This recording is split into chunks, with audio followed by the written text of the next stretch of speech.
A very good day to everyone. Myself Shashwat Handa, and today I am going to give a review on a very beautiful book which I read recently, The Theory of Everything by Professor Stephen Hawking. He gave 7 lectures at MIT, that is the Massachusetts Institute of Technology, regarding the universe, its expansion, black holes, the direction of time, etc. This book regards in that features. So, let's start. In the first lecture, he describes the views of previous thinkers such as Aristotle and Ptolemy, who thought the universe to be geocentric, that is, the earth being the center of the universe, the creation. And they described that it was being revolved around by 8 celestial spheres, 5 planets which were known at that time, the sun, the moon, and 1 sphere for the stars. Beyond the sphere of the stars lay the heaven and the hell, according to the descriptions of the Bible. He also told that how these views were overridden by Copernicus and Galileo Galilei when they presented their own thoughts by their observations. He also gave a mild hint of the Big Bang theory, that is, the theory which is widely regarded as the most commonly accepted theory for the creation of the universe. In the second lecture, he expands on that. So let's talk about it now. In the second lecture, he tells that in 1922, Edwin Hubble, a leading physicist, described that the universe was not static as most physicists thought till that day. He told that it started from a point which had infinite density, infinite temperature.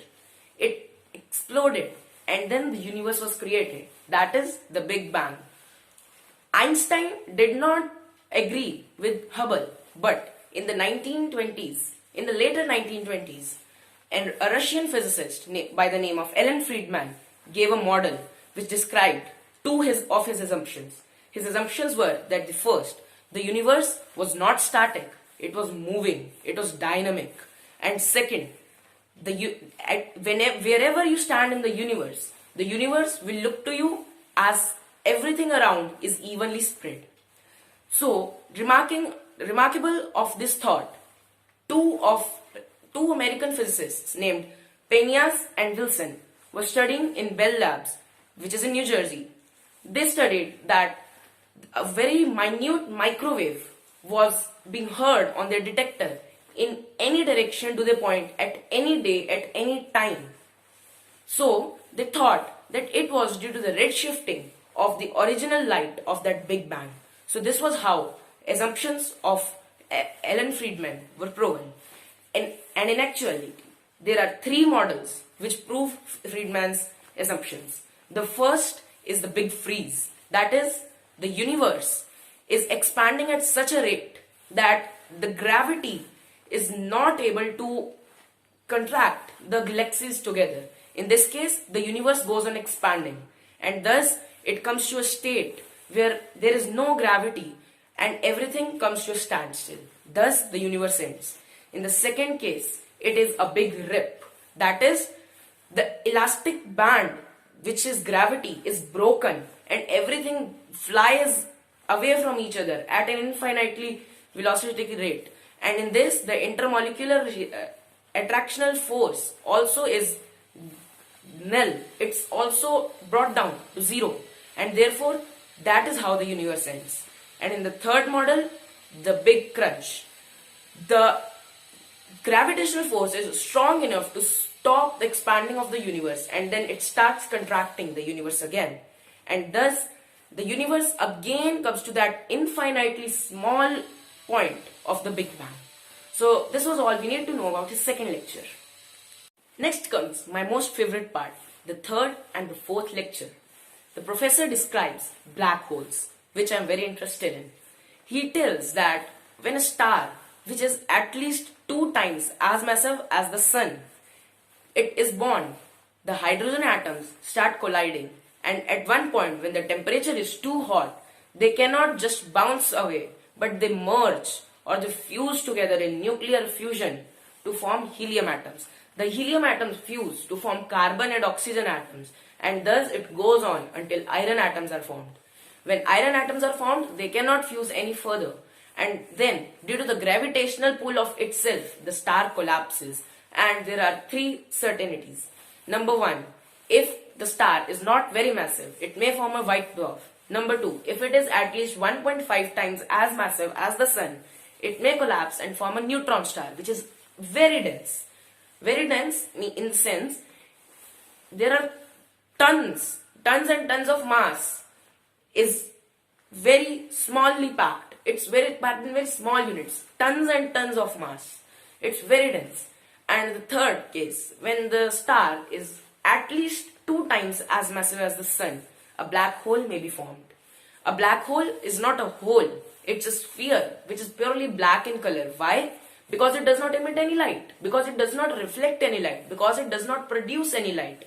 Any light passing through the event horizon, that is the boundary of a black hole, gets sucked in.